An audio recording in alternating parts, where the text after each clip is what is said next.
Buenas tardes, mis hermanos, ¿cómo están? Bendecidos, llenos de Dios, llenos de su gracia, llenos de su misericordia, amén. Vamos a comenzar con la predicación. Continuamos con esta pequeña serie que la comenzamos con motivo de la Pascua, con motivo de la muerte y la resurrección de nuestro Señor Jesucristo. Queremos entender más. Queremos conocer más, queremos entender el plan, el propósito por el cual sucedieron estas cosas, ver las similitudes que existen de la Pascua con la muerte del Señor Jesucristo. Entonces, para que de esta manera haya más entendimiento, para que de esta manera cada uno de nosotros pueda estar firme en su fe, para que cada uno de nosotros pueda estar firme en lo que cree. Vamos a hablar hoy de la Pascua. Vamos a analizar un poquito acerca de esto. Hay tantas cosas que se llevaría solamente una serie de temas analizando este punto. Vamos a verlo, tratar de tocar los puntos un poquito más importantes o los puntos que salieron a relucir o que Dios me puso en mi corazón para que entendamos el propósito de la Pascua. Ahora que viene, ahora que estamos cerca ya de celebrarla, que podamos entender su significado real. Entonces, la Pascua, mis hermanos, Pesaj en el hebreo, Pesaj que quiere decir pasar por encima, pasar por arriba, pasar por encima. Muchas veces se dice que es o se traduce como pasar de largo, pero esta traducción está todavía mucho más acercada o más certera, que es pasar por encima. No quiere decir que se haya olvidado, porque cuando pasas de largo es porque no te fijas, que dices, ay, jole, me pasé de donde quería ir. Pasas de largo, no te fijas en el lugar en donde estabas o querías llegar. Y este pasar de largo es intencionalmente pasar por encima de un lugar a donde ibas a llegar. Y esto hace referencia a cuando el ángel de la muerte pasó por toda la tierra de Egipto y se llevó la vida de todos los primogénitos, tanto de hombres como de animales. Iba por el primogénito de aquella casa, pero cuando veía la sangre en los dinteles y en los postes de las puertas, pasaba por encima. No se le pasó ninguna casa, créeme. No pasó de largo ningún lugar, sino que al ver la sangre en los dinteles de las puertas, pasó por encima. A eso hace referencia este nombre de la Pascua. La Pascua era una de las celebraciones más importantes que tenía el pueblo de Israel. Dentro de las 7 fiestas, esta era una de ellas. Importante por todo lo que se conmemoraba ahí. Importante porque era como un ceremonial o el pueblo traía a la memoria, todo el pueblo de Israel traía a la memoria todas las cosas que habían pasado en la tierra de Egipto. El lugar en donde habían sido oprimidos, el lugar en donde habían sido castigados, que en algún momento fue un lugar en donde fue refugio de momento, pero que después se volvió en un lugar de sufrimiento. Y hacían y recordaban continuamente, cada año hacían este recordatorio de lo que había pasado ahí. La celebración de la Pascua es, repito, un memorial, es un recordatorio para ellos, para nosotros, de lo que el Señor hizo para sacarnos de la tierra de Egipto. En el caso del pueblo, para sacarlo de ahí, literalmente. La celebración de la Santa Cena que tendremos la próxima semana, que también instituyó el Señor Jesús precisamente en la Pascua, también es un memorial que viene en su significado basado en la Pascua del Señor. ¿Qué es un memorial? ¿A qué me refiero con que es un memorial? ¿Y qué es lo que hacían los judíos todos los años en este memorial? Un memorial, déjenme explicarlo con un ejemplo personal. Voy a hablar de mí. Cada que vamos a Guadalajara y que voy manejando por aquella ciudad, Me es inevitable pensar todas las cosas que hacía en mi vida pasada. Es inevitable pensar cuando voy manejando y veo los lugares en donde estuve, es inevitable pensar de dónde me sacó el Señor. Hago memoria de ello. Recuerdo lo que hacía, recuerdo las cosas que procuraba, recuerdo las cosas que me gustaban. Y no lo recuerdo con, ay, ¿por qué salí de ahí? No lo recuerdo con anhelo. Simple y sencillamente vienen a mi memoria y le digo al Señor, gracias. No sé cuántos de ustedes han hecho esto también, que yo creo que muchos. Hacemos un recuerdo, hacemos un memorial de todas las cosas. Qué bueno que lo hagamos, que no se nos olvide de dónde nos sacó el Señor. Hacemos un memorial de todas las cosas que hacíamos y decimos, Señor, gracias. Gracias porque no soy igual que antes, no soy la misma persona, Señor, de hace muchos años. También recuerdo lo que Dios hizo. También recuerdo cómo el Señor con mano poderosa nos sacó de las garras del abismo, nos sacó de las garras del pecado. Mi esposa y yo comenzamos el cristianismo al mismo tiempo y el ministerio al mismo tiempo. Todo lo hemos hecho juntos. Empezamos de la misma manera, al mismo tiempo. Salimos de una vida desordenada y vacía y venimos a los pies del Señor a tener una vida diferente. Esto es un memorial. Semanas atrás estuvimos en Guadalajara. Estuvimos ahí. Iba mi esposa, iba mi hija, la más chica, que ya tiene 28 años. Iba su esposo, iban sus 3 hijos. Y íbamos manejando por ahí y pasamos por donde está Casa de Oración Guadalajara. Y le dije, mira, ahí es Casa de Oración Guadalajara. Pues ella salió chiquita y dice que nada más se acuerda del parque que estaba a la vuelta de la casa y de la casa. Entonces le dije, mira, aquí es donde todo comenzó. Es un memorial. Es donde todo comenzó, hija. Es donde el Señor nos rescató. Es donde el Señor empezó a hacer muchas cosas en nuestra vida. Y seguí manejando y me quedé callado y comencé a recordar, como en una película, de esas películas rápidas que pasan así en un momento por tu vida, que pasan muchas cosas que sucedieron. Y recordé todas las cosas que pasaron ahí dentro en Casa de Oración. Recordando cada una de ellas y cómo Dios nos hablaba en cada predicación y cómo Dios nos exhortaba al cambio, cómo Dios a través de la administración y de la palabra, tanto cantada como hablada, el Señor iba transformando nuestras vidas, nos iba instruyendo, nos iba cambiando, nos confortaba, pero también nos jalaba la rienda, ¿no? Para que nosotros entendiéramos. Recordé también aquel primer milagro que le hizo el Señor a mi hija, la más grande, que no iba a caminar. Y camina, corre. Fue inevitable hacer este recuerdo. Recordé cuando fuimos llamados a comenzar a servir en el ministerio de adolescentes, los dos juntos, mi esposa y yo. A la vez que recordaba todo esto, por el retrovisor veía a mi hija y veía a mis nietos, que ya no tuvieron la vida que nosotros tuvimos, que ya tienen una vida diferente, que ya crecieron de manera diferente. Que ya las cosas para ellos son totalmente distintas a las cosas que nosotros vivimos. Ellos tienen mucha ganancia. Gracias a Dios que no tuvieron que pasar por la vida que nosotros tuvimos que vivir.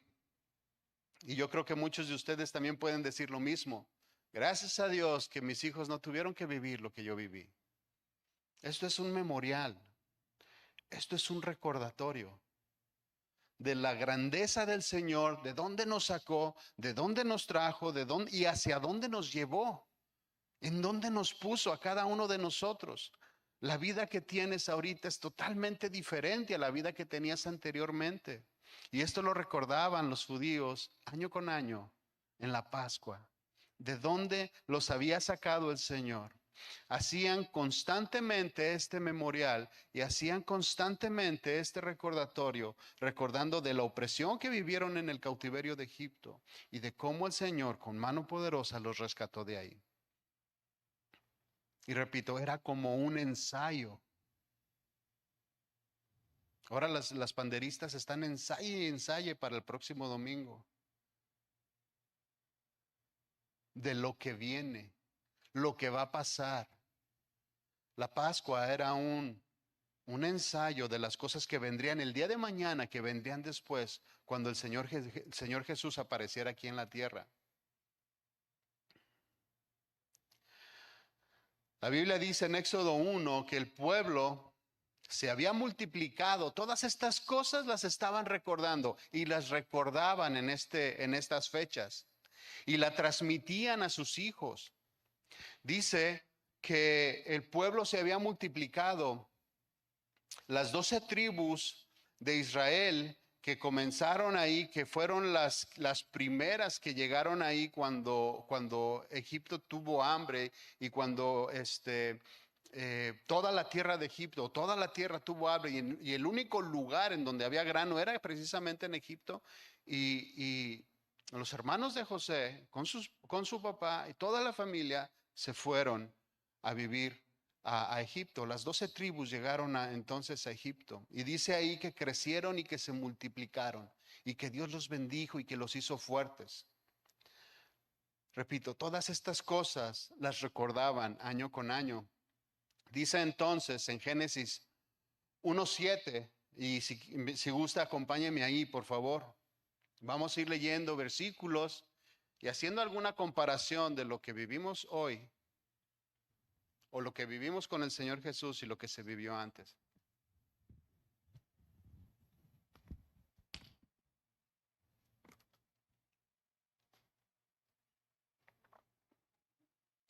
Génesis 1:7 dice, y los hijos de Israel fructificaron y se multiplicaron y fueron aumentados y fortalecidos en extremo y se llenó toda la tierra de ellos. Perdón, es Éxodo. Ya ve cómo me las gasto yo para hacerlos. A ver si nomás, ver si están despiertos o están dormidos. Ay, Señor. Génesis 1:7. Perdón, Éxodo.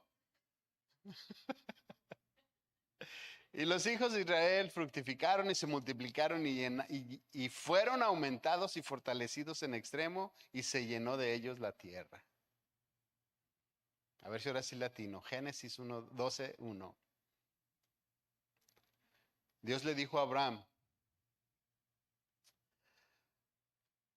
dice ahí, pero Jehová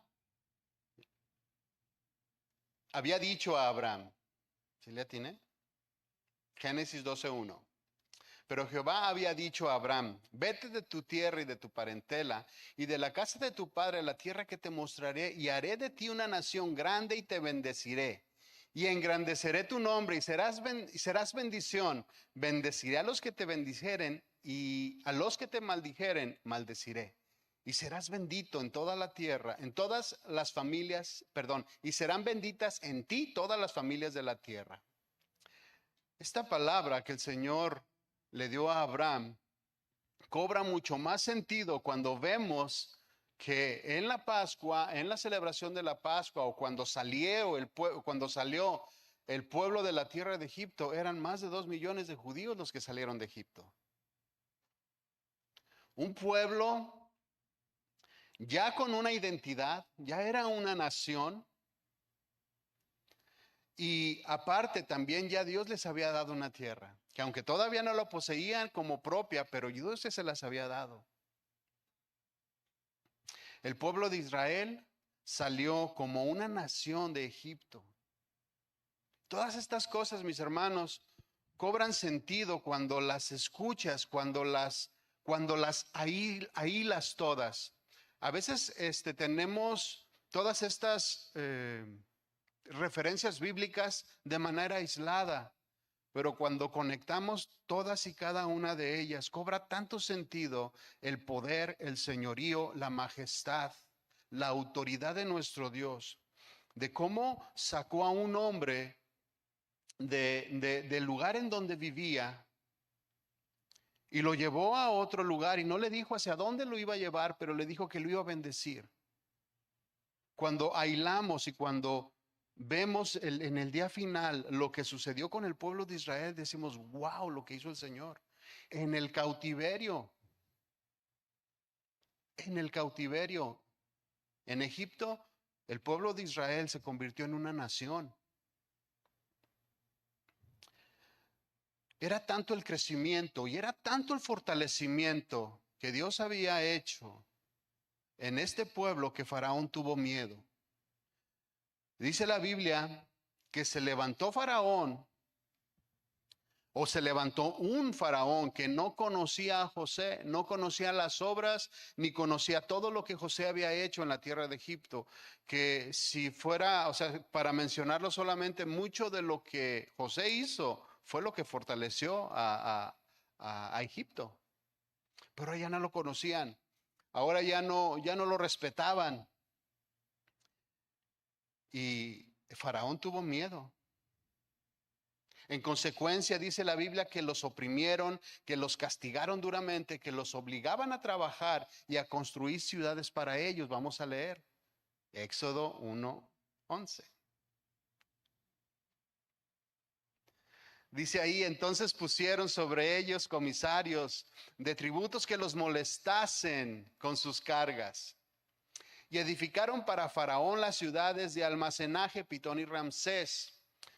Pero cuanto más los oprimían, tanto más se multiplicaba y crecía, de manera que los egipcios temían a los hijos de Israel. ¿Qué dijo el Señor? ¿Qué le dijo el Señor a Abraham? Multiplicaré tu descendencia. Será tan grande que no la vas a poder contar. Será tan grande que no la vas a, no va a ser como la arena del mar, va a ser como las estrellas de los cielos. Tan grande, tan poderosa, tan vasta que no la vas a poder controlar, no la vas a poder contar. Y aquí, en medio del cautiverio, el Señor seguía poniendo su mano sobre su pueblo. Los egipcios hicieron servir, dice ahí el versículo 13, y los egipcios hicieron servir a los hijos de Israel con dureza y amargaron su vida con dura servidumbre en hacer barro y ladrillo y en toda labor del campo y en todo su servicio, al cual los obligaban con rigor. El pueblo, en medio de toda esta situación, en medio de todo este castigo, clamaba siempre a su Dios. Recordaban de dónde venían, lo que Dios había hecho.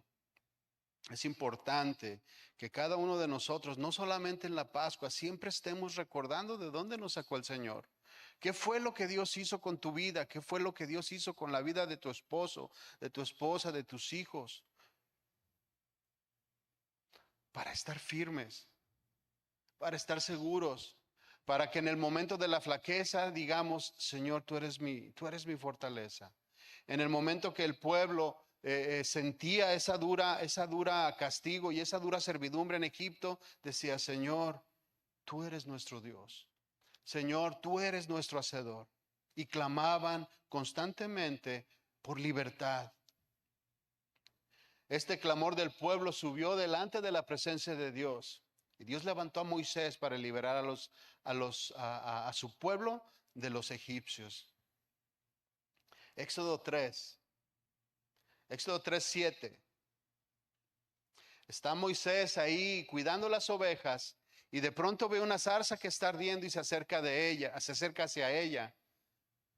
Cuando el Señor ve que se acerca Moisés hacia la zarza, dice aquí en el versículo 7, dijo luego Jehová, bien he visto la aflicción de mi pueblo que está en Egipto, y he oído su clamor a causa de sus extractores.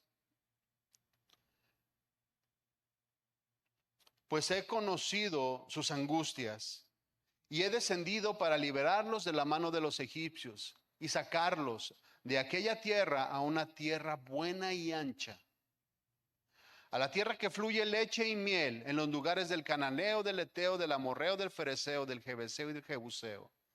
Dice el nuevo, el clamor pues de los hijos de Israel ha venido delante de mí y también he visto la opresión con la que los egipcios los oprimen. Ve, por tanto ahora te enviaré a Faraón para que saques a Egipto, para que saques de Egipto a mi pueblo, los hijos de Israel. Todas estas cosas, repito, era un memorial, era un recordatorio. Y para los de Israel era una confianza. Y para los de Israel era una solidez. Cada año todas las naciones o de todas las naciones iban a celebrar la Pascua para recordar precisamente todas estas cosas que habían pasado con sus antepasados. De todas las naciones, de todos los lugares, acudían a Jerusalén a celebrar la Pascua. Todos estos memoriales servían para que sus generaciones recordaran quién era Dios, quién era su Dios, quién era, o sea, cuál era su poder. Que sintieran ¿cómo decirlo? Esa protección de parte del Padre. Recordaban todas estas cosas, recordando su grandeza, recordando su poder, su señorío, recordando que por sobre todas las naciones de la tierra, Él los tenía en el hueco de su mano. Todas estas cosas venían a su mente, todas estas cosas de generación en generación las iban pasando y las iban recordando y cada uno de ellas las seguía meditando y las conocía y estaba en ellas y las practicaba desde pequeñitos hasta más grandes. Pregunta, y quisiera aquí hacer una pregunta muy, muy personal a todos nosotros. ¿Qué tanto les enseñamos a nuestros hijos? ¿Qué tanto pasamos de lo que conocemos de Dios a nuestras generaciones? Aquí dice que lo hacían de generación a generación. Y todo el pueblo acudía a celebrar todas estas fiestas. Entonces, ¿saben nuestros hijos quién es Dios? ¿Saben nuestros hijos, saben nuestros nietos el poderío de nuestro Señor?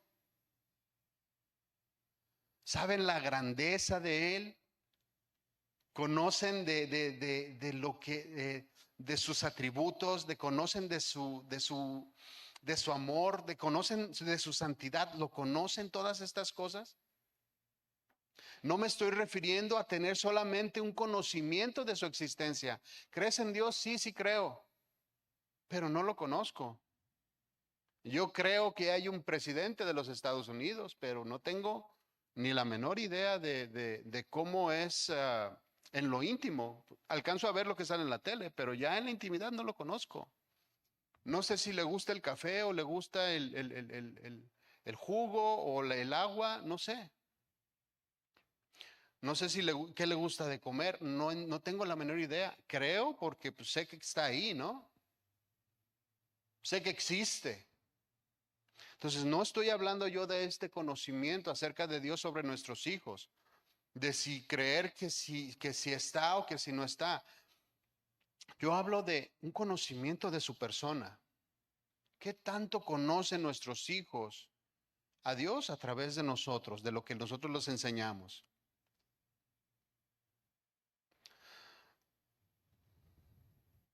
¿Qué tanto conocen de su carácter, de sus atributos, de lo que es como persona? ¿Qué tanto conocen de su amor? ¿Qué tanto conocen de su misericordia? ¿Qué tanto conocen de su paciencia, de su santidad? ¿Qué tanto conocen de las cosas que a Dios no le gustan? Las cosas que a Dios desagrada, las cosas que Dios repudia. ¿Qué tanto conocen? Hacemos este memorial acerca de lo que el Señor Jesús hizo en nuestras vidas. les enseñamos a nuestros hijos, porque lo debemos de pasar de generación en generación, porque si no lo pasamos, entonces nuestro cristianismo se va a morir junto con nosotros. Si nosotros no hacemos nada por nuestras generaciones, nuestro cristianismo y nuestra relación con Dios, nos vamos a ir con ella, con el Señor, y nuestras generaciones, pues hay que se las arreglen.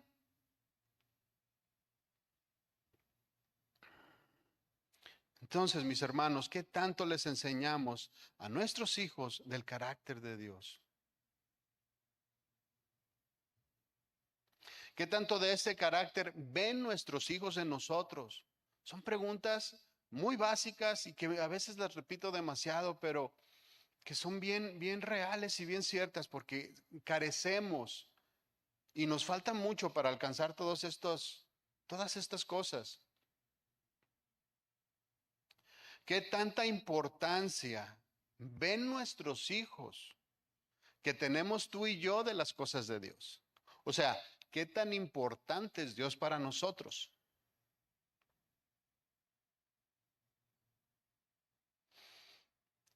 El pueblo de Israel, podían decir, de todas las naciones viajaban por varios días para llegar a las fiestas de la Pascua.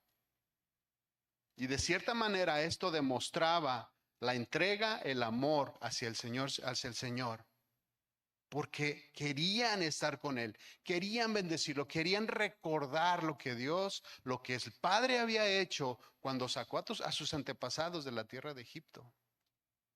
Entonces, ¿qué tanto ven nuestros hijos que nosotros respetamos y amamos a Dios? ¿Qué tanto lo tenemos en primer lugar?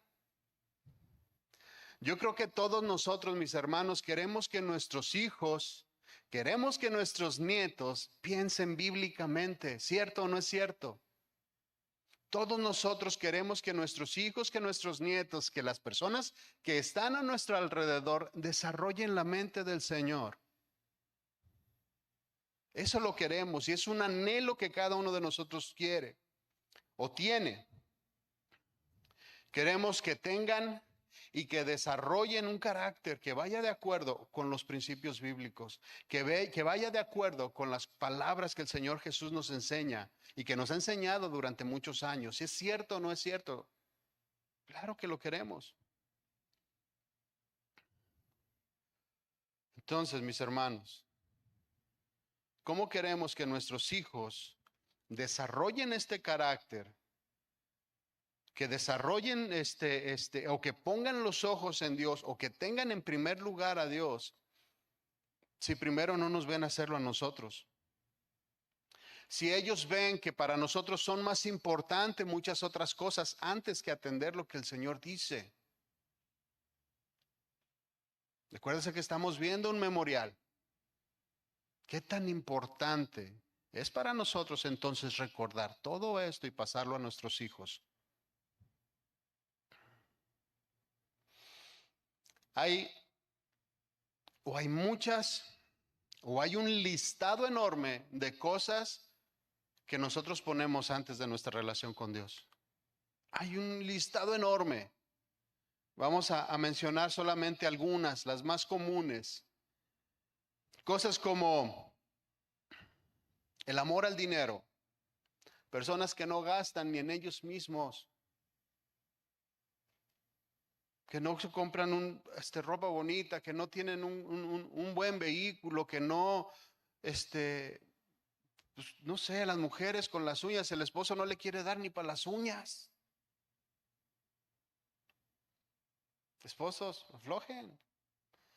Quieren ver a su esposa bonita, arreglada, extensiones y toda la cosa. Pues todas las cosas cuestan, pero a veces es tanto el amor al dinero que no queremos soltar. Conocimos un caso de una persona que, que prefirió, que tenía, estaban a punto de divorciarse. Pero vio todo lo que le iba a costar el divorcio y que iba a perder prácticamente la mitad de todo lo que tenía, que mejor dijo, no, mejor no me divorcio, mejor me quedo con ella. Está bien caro el divorcio. Amor al dinero. Soy chusco, pero fue real. Mis hermanos, posesiones materiales, cueste lo que cueste, yo me lo voy a comprar y lo voy a tener.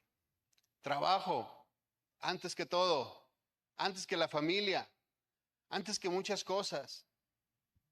Yo conozco y he tenido la oportunidad de conocer a personas que incluso cambiaron de trabajo porque decían, es que no puedo ir a la iglesia, tengo que, Señor, dame un trabajo que me permita acudir a las reuniones de la congregación. Yo quiero acercarme, quiero servir, quiero estar más contigo.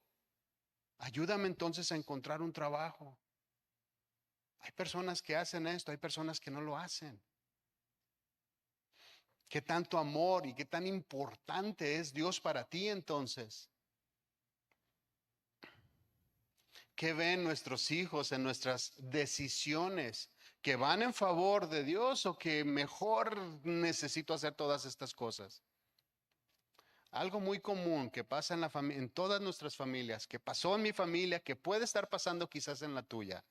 Algo muy común es poner en primer lugar a nuestros hijos y a nuestros nietos, en mi caso. Los hijos gobiernan la casa. Que no se enoje el nene, que no se vaya mi hijo, que no se vaya mi hija.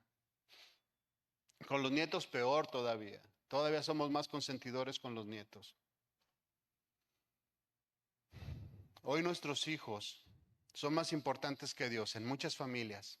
Y si no entendemos esto, vamos a tener muchos problemas. Necesitamos soltar a nuestros hijos, mis hermanos. Necesitamos dejar que Dios trate con ellos. Necesitamos que el Señor haga lo que tiene que hacer. Nosotros no los amamos más que Dios. Tenemos que hacerlo por bien de ellos. ¿Qué quieres? Un hijo que sea tratado por Dios duramente, duramente, pero que al final se transforme, que al final tenga una vida eterna. ¿O quieres tener un hijo que no le pase nada, pero que al final no ocupa a Dios, nunca lo buscó y va a tener una vida de lloro y de crujir de dientes por toda la eternidad? ¿Qué prefieres? ¿Dejárselo a Dios o tratar tú de convencerlo? Hacemos a un lado nuestro compromiso por Dios, por nuestros hijos, mis hermanos. Y no estamos demostrando que es más importante Dios. No le decimos indirectamente cuando nosotros decidimos mejor hacernos a un lado, hacer un lado a Dios y poner en primer lugar a nuestros hijos, de manera indirecta les estamos diciendo, tú eres más importante. Tú eres más importante que Dios. No se lo decimos así abiertamente y no lo pensamos, ¿eh? No lo pensamos. Por nuestra mente no cabe decir mi hijo es más importante que Dios. No lo pensamos. Y si yo a ti te pregunto, que si tu hijo es más importante, o si tu hija es más importante, o tu esposo es más importante que Dios, me vas a contestar que no. Pero nuestros hechos dicen cosas diferentes a nuestras palabras. En este caso, mis hermanos, tengamos mucho cuidado. No decimos con palabras, pero sí lo demostramos con hechos. Algo muy común que todos hacemos o que todos hicimos es que, por ejemplo, cuando tenemos una visita de parte de nuestros hijos, y esto lo hablé con personas hace algunos meses, y entiéndanme, no quiere decir que dejemos de ver a nuestros hijos, no, entiéndanme el punto y voy a tratar de ser claro y explicarlo. Cuando tenemos visitas de nuestros hijos o tenemos visitas de algún familiar, decidimos, lo más común es, no voy a la iglesia, al cabo nunca falto, no pasa nada. Por un día que no vaya, no pasa nada. Y si es cierto, no va a pasar nada por un día que no vengan o por un día que yo falte. No va a pasar nada, el Señor no nos va a echar a un lado. Es cierto, ¿sí? No pasa nada. Dios no se va a molestar por un día, dos o tres. Es más, si tú eres una persona que no sale con frecuencia, te animo a que agarres a tu familia y que te pases unos días con ella, que te vayas de vacaciones. Hace falta también, pero no me estoy refiriendo a eso, mis hermanos. Aquí el punto es, cuando todas las ocasiones que sucede en nuestra familia que vienen y nos visitan o que hay una necesidad con ellos, todas las ocasiones decimos, le cancelamos a Dios y me voy con mis hijos. Le cancelamos a Dios y me voy con mis padres. Porque decimos, no pasa nada. Y como repito, o sea, es cierto, no se va a interrumpir tu relación con el Señor por un solo día, pero perdemos, mis hermanos, la oportunidad de demostrarles a nuestros hijos quién es Dios en nuestra vida. Ese es el punto. Ese es el detalle. Que cancelamos todo a nuestro alrededor, pero no le estamos demostrando a nuestros hijos que Él es el primer lugar, que Él tiene la preeminencia, que todo gira alrededor de nuestro Dios. Es la oportunidad perfecta para demostrarle a nuestros hijos y a las personas que nos rodean quién es el Señor y la grandeza que tiene en mí. Que Él es el mayor, que Él es el más grande, que Él es el más importante. ¿Cómo vamos a poder enseñar a nuestra descendencia que pongan en primer lugar a Dios si nosotros no lo hacemos? Mis hermanos, repito, no pasa nada si faltas un día. Y ese no es el punto. Y eso lo quiero que me lo entiendas. No quiero decir, no te quiero tener aquí todos los domingos. Pero sí que valores esto. Si está calando en el corazón, es porque a lo mejor algo anda mal en este punto, en nuestras vidas. Imagínense el pueblo judío, que es imaginarnos, ¿no?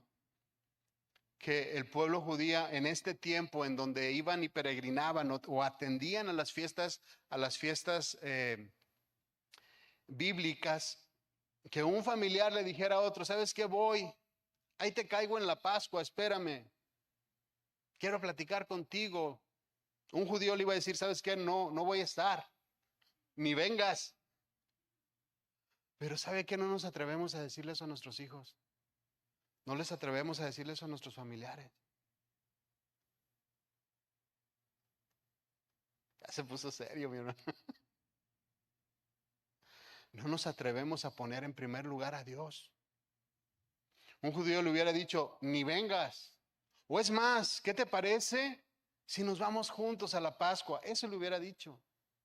¿Qué te parece? Vente, te invito, vamos a celebrar juntos a nuestro Dios. Ven, vamos y celebremos juntos al que nos sacó de la tierra de Egipto, al que nos sacó de la servidumbre. Ven, te invito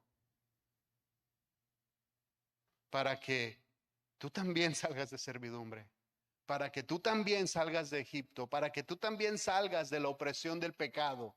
Ven, te invito. Si queremos, mis hermanos, que nuestros hijos, que nuestros nietos, que nuestras futuras generaciones desarrollen un carácter como el del Señor, ponte por ejemplo. Haz las cosas que tienes que hacer.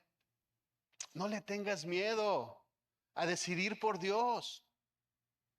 No le tengas miedo a que o sea, a mí me lo dijeron muchas veces, es más importante la iglesia que yo.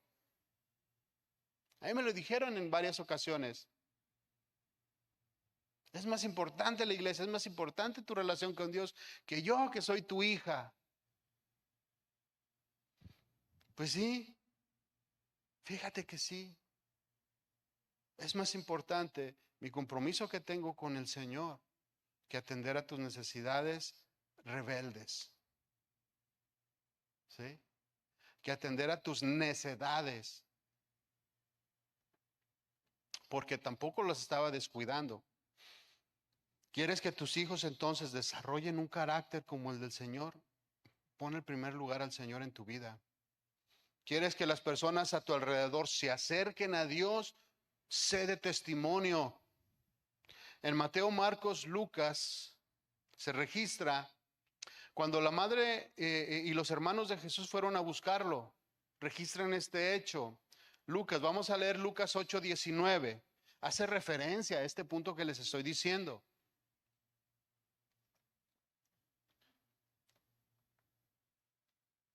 Lucas 8:19 dice, la madre y los hermanos de Jesús, perdón, el título es La madre y los hermanos de Jesús.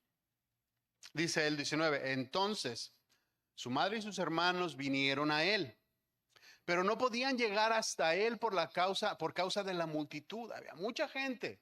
Se querían acercar, o sea, imagínense, su mamá y sus hermanos tenían, pudiéramos pensar que tenían preeminencia y tenían el derecho de estar delante de él, a pesar de todas las personas o de todas las otras personas que estuvieran a su alrededor. Entonces dice el 20, y se le avisó, diciendo, tu madre y tus hermanos están fuera y quieren verte. El 21 dice, entonces él respondió y le dijo, mi madre y mis hermanos son los que oyen la palabra de Dios y la hacen. Estos son mi padre y mis hermanos.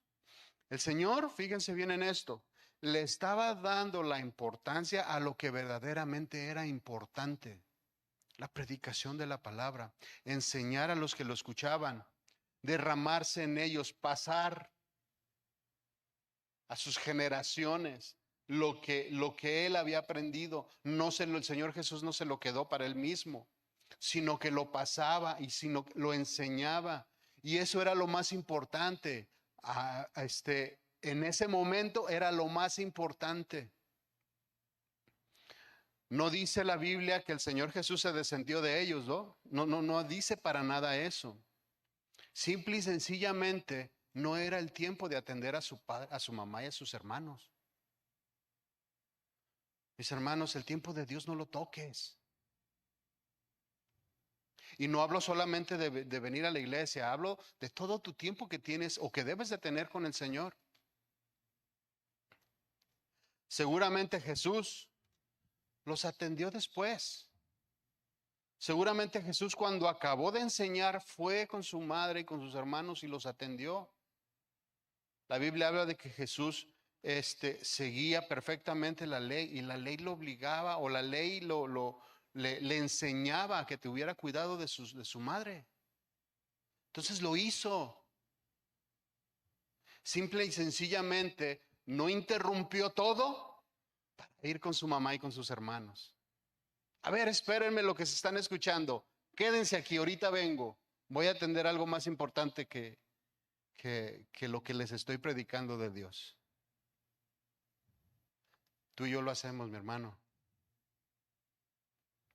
Tú y yo sí decimos, no está bien, no voy a la iglesia, vente. Y repito, no es que no puedas hacerlo y irte. Te animo a que te vayas con tu familia, con tus hijos y pasen un tiempo excelente. Pero cuando es una costumbre, mi hermano, cuando es de todo el tiempo, estamos poniendo en primer lugar a los que queremos enseñar que tengan en primer lugar a Dios.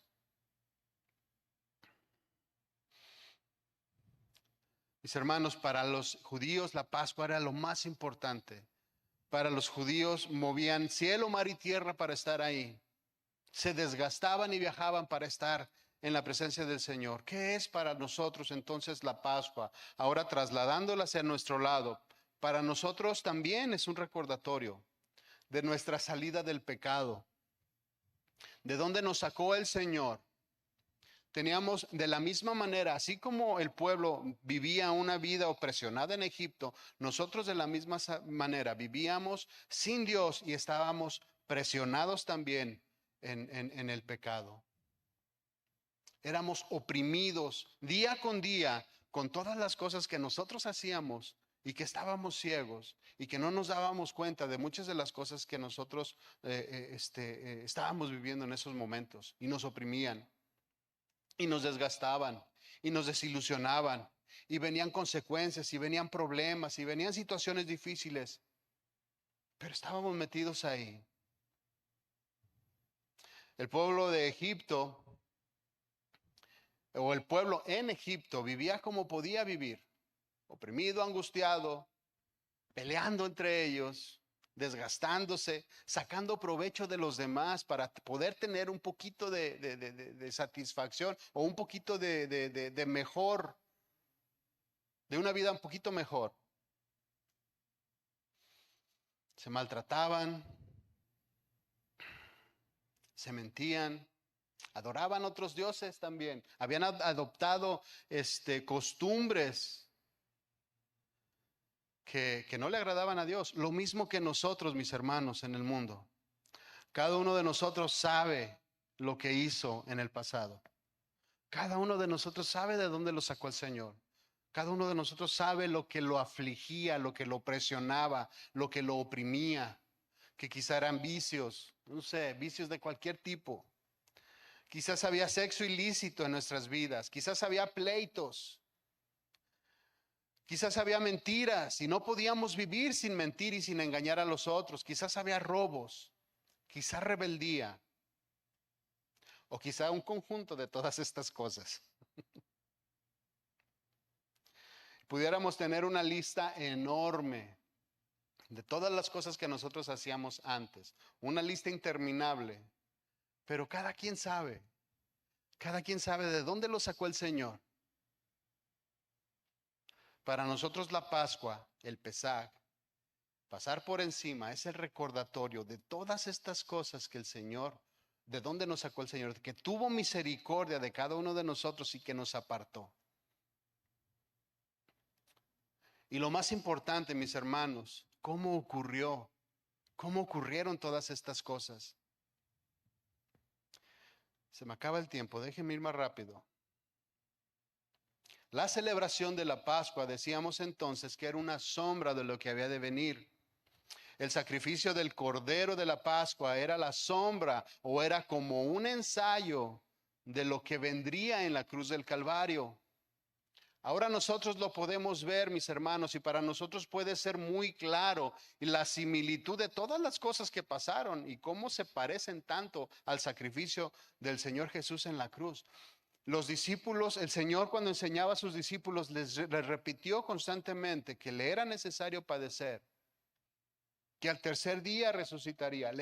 Continuamente les estaba diciendo, ellos conocían las escrituras que hablaban precisamente de la figura del Señor Jesús, que vendría, que padecería en las manos de los dirigentes, pero no lo podían entender. Para nosotros es muy claro ahorita, es muy claro.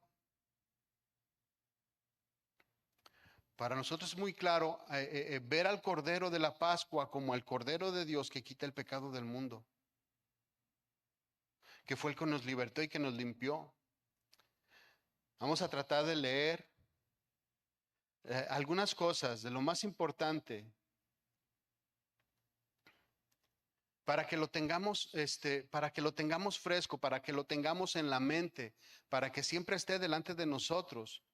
Sí, tratar de entender lo que pasó en la Pascua. Fíjense que muchas veces el mundo trata de desvirtuar todo lo que la Biblia habla, todo lo que la Biblia enseña, lo trata de desvirtuar y lo trata de torcer.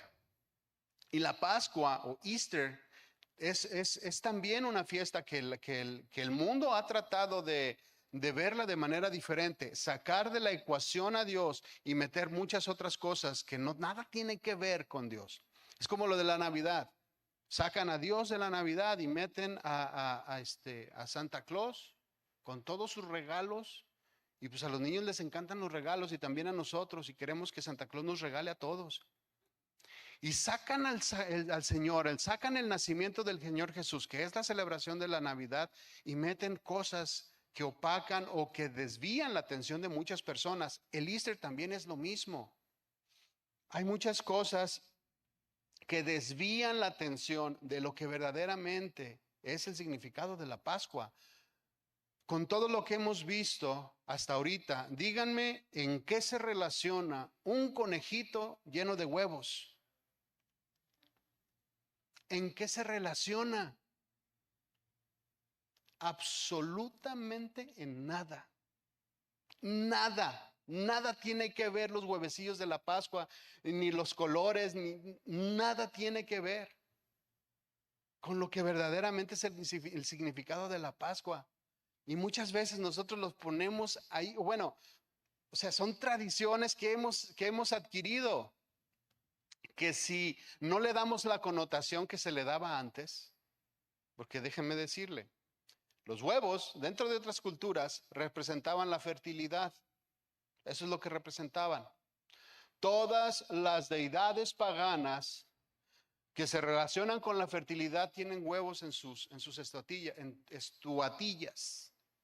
todas ellas. En la mitología griega, los huevos representan la creación, el nacimiento y la reencarnación. Eso representan los huevos. Muchas culturas dicen que sus deidades, que sus dioses nacieron de huevos. Hay estatuillas en las figuras o en las pinturas que vienen saliendo de huevos. O que en la parte de abajo tienen la mitad del huevo y en la parte de arriba tienen la otra mitad del huevo. Esto lo puede ver usted en internet. No le estoy echando mentiras.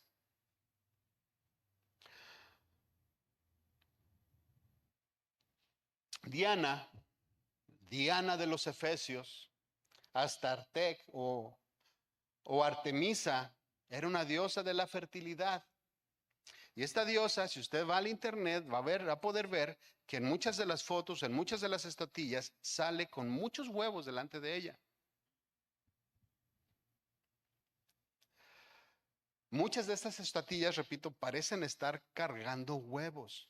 Ahora, ¿deberíamos de festejar el Easter de esta manera? Mire, yo pienso que cada uno de nosotros debe de entender y debe de saber lo que tiene que hacer. Cuando salimos del pecado dejamos de hacer muchas cosas. Repito, esta celebridad o esta costumbre no la hacemos para adorar ningún Dios o no se hace para adorar ningún Dios. Pero cada uno de nosotros tiene que discernir lo que está haciendo. Que cada quien decida, mi hermano, lo que va a hacer.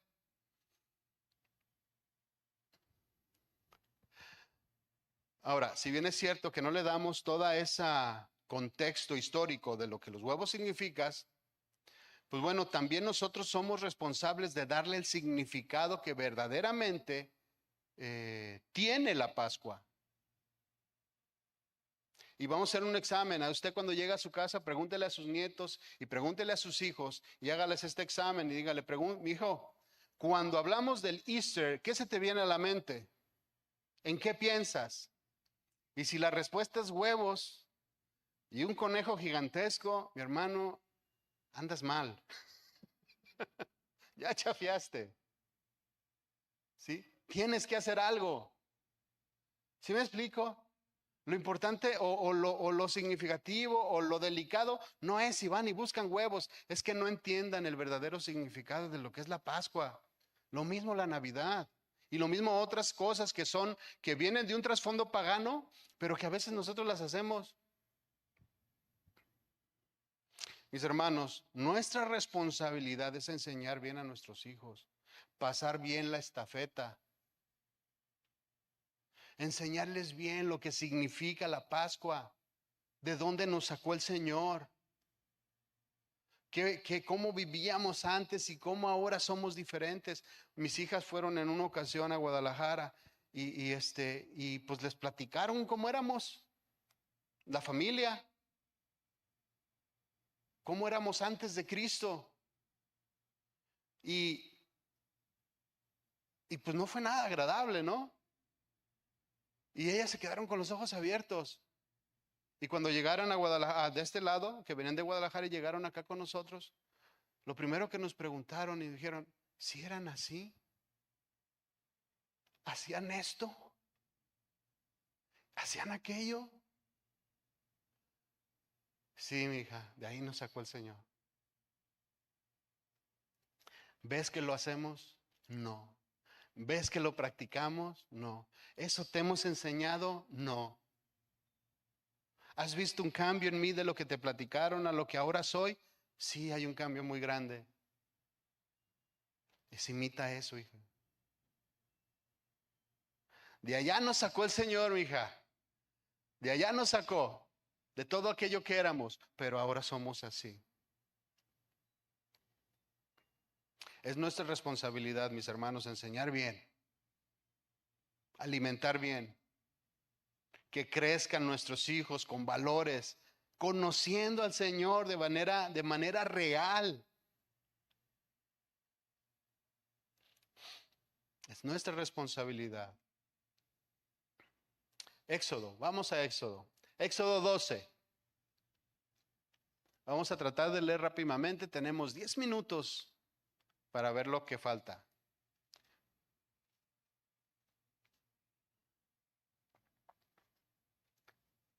Éxodo 12:1. Habla de la Pascua, de la institución de la Pascua. Leímos acerca de esto la semana pasada.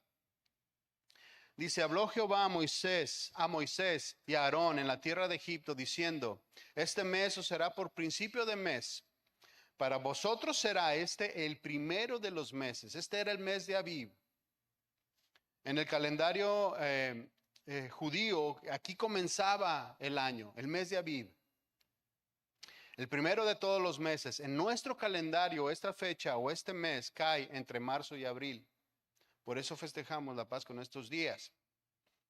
Dice al 3, hablad a toda la congregación de Israel diciendo, el 10 de este mes tomará cada uno un cordero, según las familias de los padres, un cordero por familia. Mas si la familia fuere tan pequeña que no baste para comer el cordero, entonces él y su vecino inmediato en su casa tomarán uno según el número de las personas. Era importantísimo, mis hermanos, que no se desperdiciara nada del cordero. Nada se desperdiciaba. Era sombra de lo que venía con el Señor Jesús. Tenía que ser consumido en su totalidad. Vamos a tocar eso más adelante. Dice,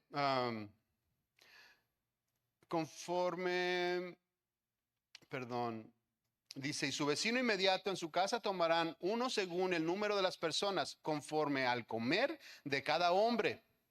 Haréis la cuenta sobre el cordero. El animal será sin defecto, macho de un año, lo tomarás de las ovejas o de las cabras, y lo guardaréis hasta el día 14 de este mes, y lo inmolará toda la congregación del pueblo de Israel entre las 2 tardes. Las similitudes, mis hermanos, de lo que pasó o de cómo se celebraba la Pascua de los judíos, también hay muchas similitudes en la muerte de nuestro Señor Jesucristo. Leíamos que bueno, las características del cordero tenían que ser apartado el día 10. Bueno, tenía que ser tienes macho de un año sin defecto. Tenía que estar perfecto el animal que iba a ser sacrificado. Y era apartado del día 10 de Abib y sacrificado el día 14. Jesús, de cierta manera, fue apartado también. Y fue preparado también para ese día en el que iba a morir. Cuando María, ustedes conocen esta historia, cuando María va y compra un perfume de mucho precio, un perfume de alabastro, carísimo, dice ahí, de nardo puro, va y lo derrama delante del Señor Jesús. Unge al Señor Jesús, preparándolo para lo que había de venir, lavando sus pies, enjugando con sus lágrimas y secando sus pies. En Juan 12:1 habla acerca de esto. Dice, entonces Jesús, 6 días antes de la Pascua, vino a Betania, donde estaba Lázaro, al que Jesús había resucitado de entre los muertos. Y le hicieron una cena ahí y María servía, pero Lázaro era uno de los que estaban a la mesa con él. Entonces Marta servía, pero María, dice aquí el 3, entonces María, tomando una libra de perfume de nardo puro que costaba mucho, ungió los pies del Señor Jesús y los secó con los cabellos, y la casa se llenó con toda esta fragancia, se llenó con toda la fragancia del perfume. El Señor fue preparado para ese momento que iba a morir en la cruz del Calvario, tal cual preparaban al animal que iba a ser sacrificado. Lo tomaban, lo apartaban y lo llevaban dentro de la casa. Seguramente lo lavaban, seguramente lo limpiaban porque iba a estar dentro de la casa ahora, por estos días hasta el día que fuere sacrificado. Es mucha similitud y es lo mismo que pasó con el Señor Jesús. El Señor Jesús también en estas fechas fue, el cordero era analizado. Entre el día 10 y el día 14 era analizado para que no tuviera defecto alguno, para que no tuviera ninguna mancha, para que cumpliera los requisitos que la ley establecía para el sacrificio. Entonces, Jesús también fue analizado constantemente por todo el pueblo. Decía algo esto la semana pasada. Constantemente, por tanto, el pueblo como los dirigentes estaban analizando al Señor Jesús, buscando defectos en él para atraparlo y para matarlo, pero no encontraron ninguno. No encontraron ningún solo defecto en el Señor Jesús. Juan 11:57 dice, y los principales sacerdotes y los fariseos habían dado órdenes de que si alguien sabía dónde estaba Jesús, diera aviso para que lo aprendieran. Aunque no hallaron, porque no hallaron defecto. Y aunque ellos buscaban algo, un pretexto para poder sacrificarlo, aunque no hallaron en el Señor Jesús ningún defecto, de todos modos el cordero iba a ser sacrificado en el día adecuado. De todas maneras, el Señor iba a morir por los pecados de toda la humanidad. Y lo atraparon con mentiras y lo atraparon con engaños, porque el Señor tenía que morir. Ya había sido preparado, ya había sido apartado y faltaba solamente que muriera por los pecados de todos nosotros. Éxodo 12:7 dice, y tomen la sangre y la pondrán en los dos postes, en el dintel de las casas, en los postes y en el dintel de las casas en que lo han de comer. La sangre que cubría el pecado, solamente que cubría el pecado, iba a ser puesta en los dinteles de las casas. Estaba leyendo un dato curioso.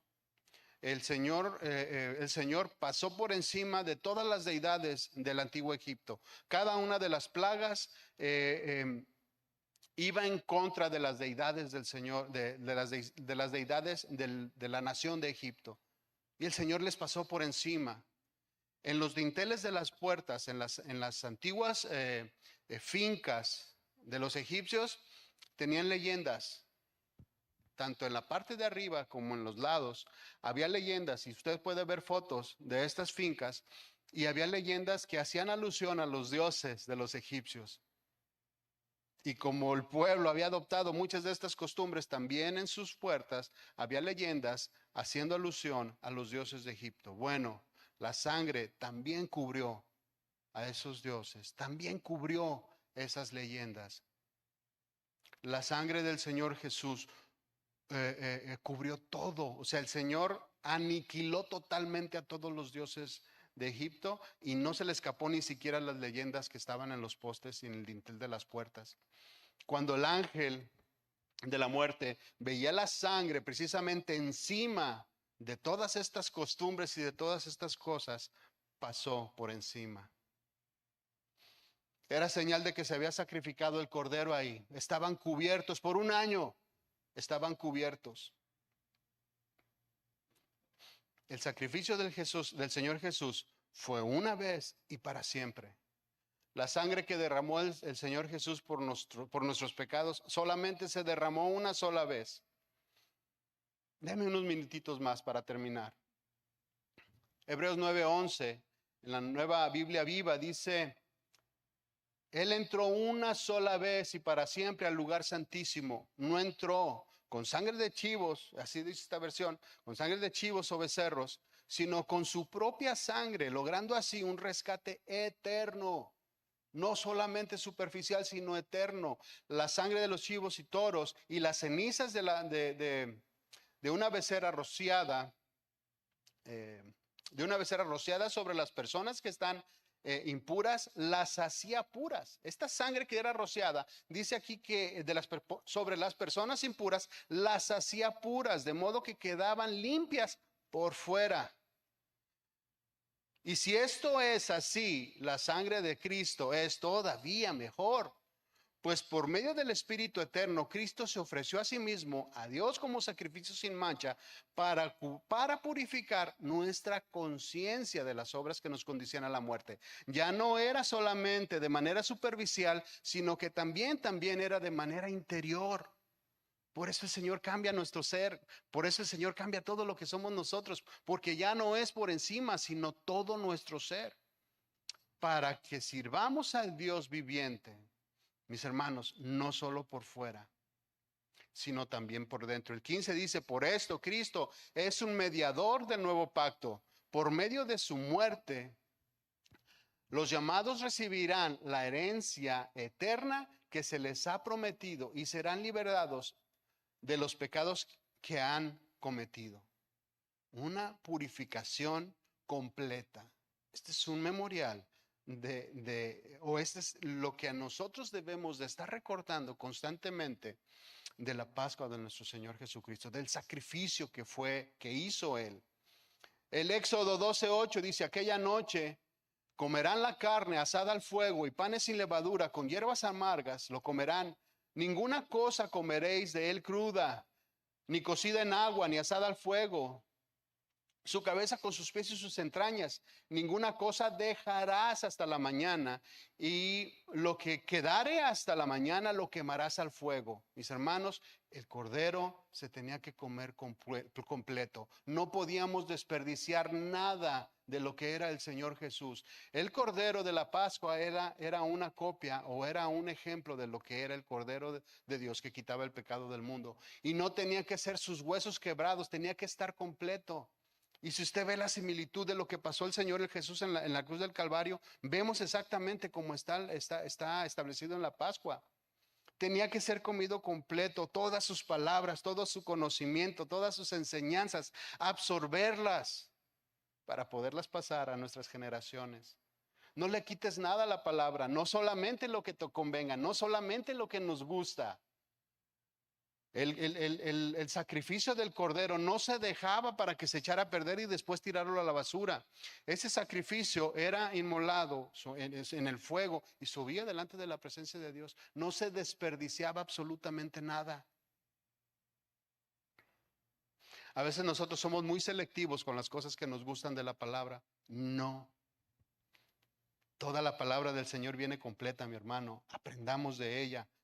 Me sigo adelante.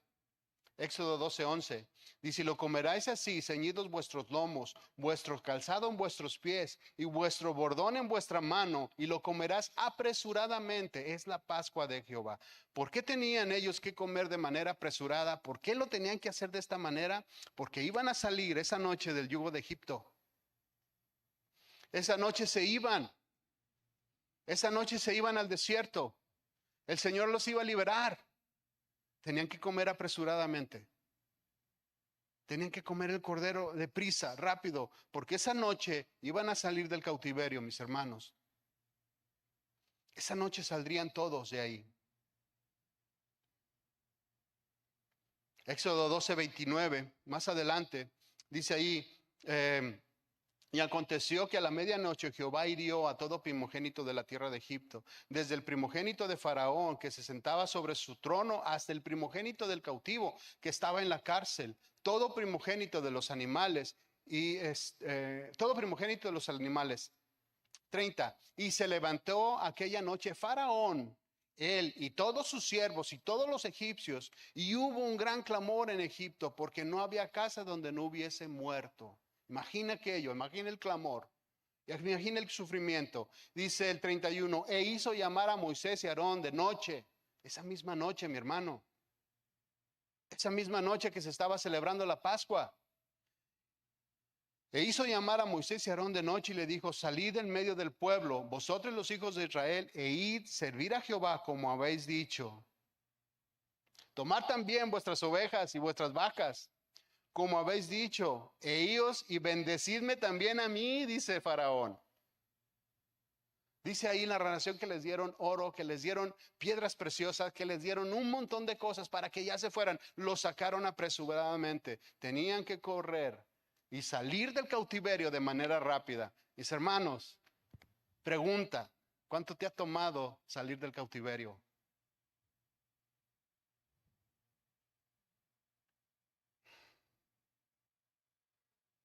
¿Has salido apresuradamente o estás con un pie en Egipto? ¿Cuánto tiempo nos ha tomado a ti y a mí salir de las cosas que hacíamos antes? ¿Cuántas veces le estamos dando vueltas y vueltas y estamos dándole vueltas a todas estas cosas y no salimos de manera apresurada? Seguimos practicando o seguimos anhelando los ajos y las cebollas que teníamos en nuestra vida pasada. Tenemos que salir rápido, mis hermanos. No es salir en etapas. Ese no es el significado de la Pascua. Salir rápido, en una misma noche. El pueblo salió en una noche del cautiverio. Tú y yo nos tardamos años. Cuando escuches la voz de Dios, sal rápido. Cuando Dios te habla y te diga, estás haciendo esto mal, sal rápido, no te esperes. Vienen consecuencias graves. Faraón no quiso escuchar. 10 veces Moisés fue y advirtió a Faraón, déjanos ir. Y no escuchó. Cuando tú, mi hermano, escuches una exhortación de parte de Dios por medio de predicación, por medio de aquí desde el púlpito, por medio de una predicación que tú escuches, por medio de tu esposo, de tu esposa, por medio de tus hijos, por medio de una alabanza, por medio de la naturaleza, por medio de los niños, sal rápido. Sal rápido de esa situación, porque las consecuencias pueden ser desastrosas. Éxodo 12:12 dice, pues yo pasaré aquella noche por la tierra de Egipto y heriré a todo primogénito en la tierra de Egipto, así los hombres como las bestias, y ejecutaré mis juicios de todos los dioses de Egipto, yo Jehová, y la sangre os será por señal en las casas donde vosotros estéis, y veré la sangre y pasaré de vosotros. ¿Se fija? Sí vio, no se fue de largo, sí la vio. El Señor está pendiente de las cosas que nosotros hacemos. No se le pasan. Dice, y la voy a ver la sangre y pasaré de vosotros. Y habrá en vosotros, ah, y no habrá en vosotros plaga de mortandad cuando hiera la tierra de Egipto. Mis hermanos, ya vamos a concluir.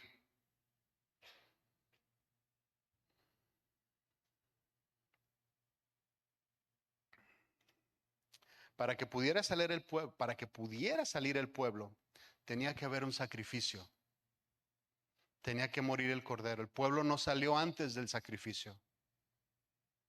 Para que pudiera salir de Egipto tenía que ser limpiado. Un inocente tenía que morir.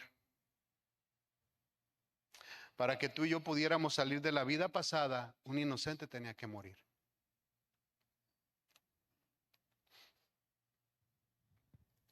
El Señor Jesús tuvo que morir para darte vida a ti y a mí.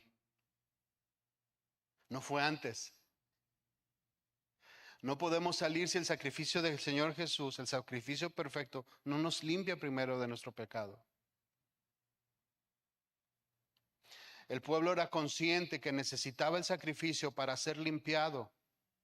Así se los enseñó el Señor. Nosotros necesitamos ser conscientes que para poder salir de la vida que tenemos a una vida diferente, el sacrificio del Señor Jesús tiene que estar en nosotros, en nuestras vidas. Necesitamos entenderlo. Necesitamos vivirlo. No fue hasta que no hubo un sacrificio que el pueblo salió el pueblo salió del cautiverio. Si escuchas hoy la voz del Señor, mi hermano, sal fuera. Si estás escuchando la voz del Señor audiblemente en estos momentos, apresúrate a salir. Sal del pecado, sal de la comodidad, sal de la vana manera que tenemos todos los seres humanos de vivir. Si el Señor te está hablando, mi hermano, sal fuera. Anímate. Créele a Dios. Que todas las personas que están a tu alrededor vean que para ti Dios es lo máximo, que para ti Dios es lo más importante, que para ti el Señor es el primer lugar en tu vida y no tantas otras cosas que podemos nosotros tener y vivir. Analiza, yo decía la semana pasada, vamos a analizar nuestro corazón antes de tomar la Santa Cena, para no hacerlo de manera indigna, para no hacerlo de manera inconsciente, para no tomar juicio ni beber juicio para nuestra vida. Yo me gustaría, mis hermanos, que hiciéramos esta reflexión y hubiera arrepentimiento y hubiera también obediencia en nuestras vidas, para que cada uno de nosotros pueda tomar ese día que viene, esa celebración tan grande que vamos a tener, no por lo que nosotros seamos o lo que podamos hacer, sino por lo que el Señor significa, para que podamos entonces juntos tomar la cena del Señor. Esa es tu tarea. Eso es lo que tú tienes que hacer. Eso es lo que yo tengo que hacer. Analicemos entonces, reflexionemos. Y si Dios nos está hablando, hay que salir apresuradamente, mis hermanos. Te voy a pedir que te pongas de pie. Y vamos a orar. Señor, te damos gracias. Gracias por este día, por este tiempo, Señor. Gracias por la misericordia que es nueva cada mañana, Señor. Porque aún a pesar de que nos hemos tardado tanto en salir de Egipto, Señor, tú has tenido paciencia y nos has extendido tu misericordia, Señor. Nos has atraído con lazos y cuerdas de amor para que cada uno de nosotros proceda al arrepentimiento, para que cada uno de nosotros te conozca de manera personal. Que sepamos, Señor, quién eres tú. Ayúdanos, ayuda a nuestra incredulidad. Ayúdanos a conocerte. Ayúdanos, Señor, a entenderte. Ayúdanos a comprender, Señor, las verdades ocultas que están en la palabra. Señor, bendícenos, guárdanos, llénanos de ti, Señor. Queremos proceder a una vida diferente, Señor, que cada vez que en nuestras vidas recordemos todo lo que tú has hecho, de dónde nos sacaste y hacia dónde nos llevaste, Señor. Ayúdanos a entenderlo. Te damos las gracias, Señor. Y me comprometo, Señor, a reflexionar en mi vida, en esta semana, para que el día domingo, Señor, que entra, estar limpio delante de ti y poder comer la Santa Cena, Señor, sin reservas. Te damos gracias, mi Dios, en el nombre de Jesús. Amén. Mis hermanos, gracias. Nos vemos entonces la próxima semana. Los esperamos con mucho gusto aquí.